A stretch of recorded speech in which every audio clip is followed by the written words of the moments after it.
Violent protests in Iran claiming the lives of at least 8 people just in the past couple of days. Among the dead, the nephew of former presidential candidate Hussein Mousavi, who was killed when police opened fire on Sunday.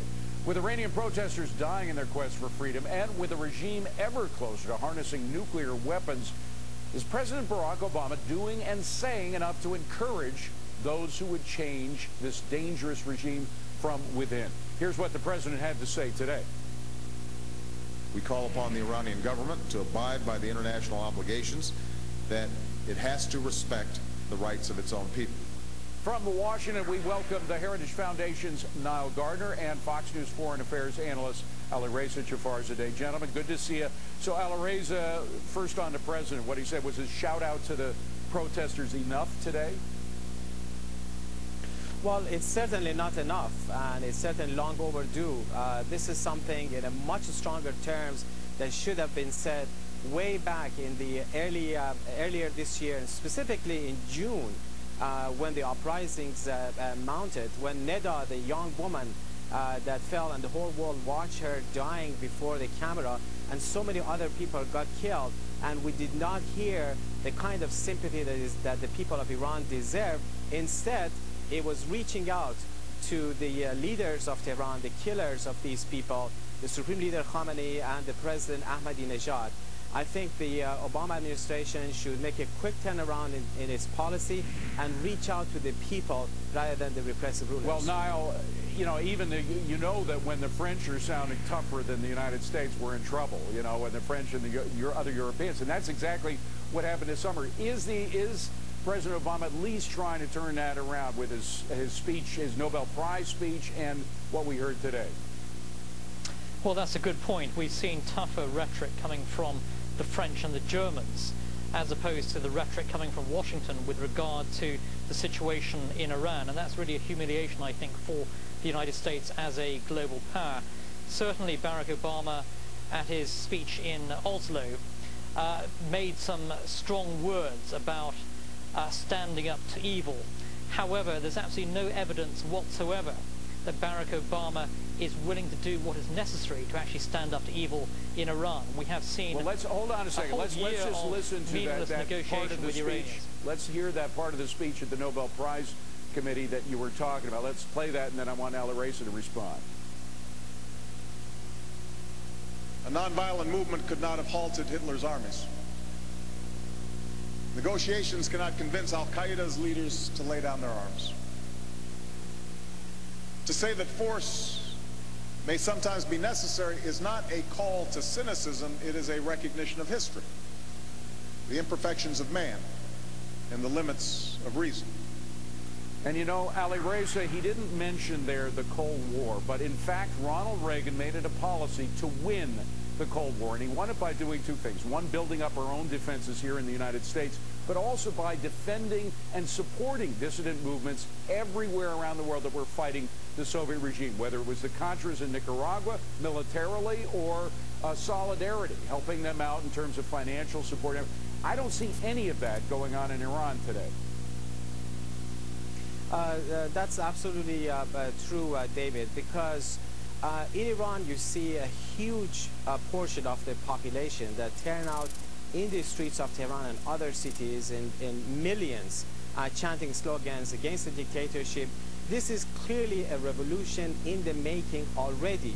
This is the beginning of the end of the Iranian regime.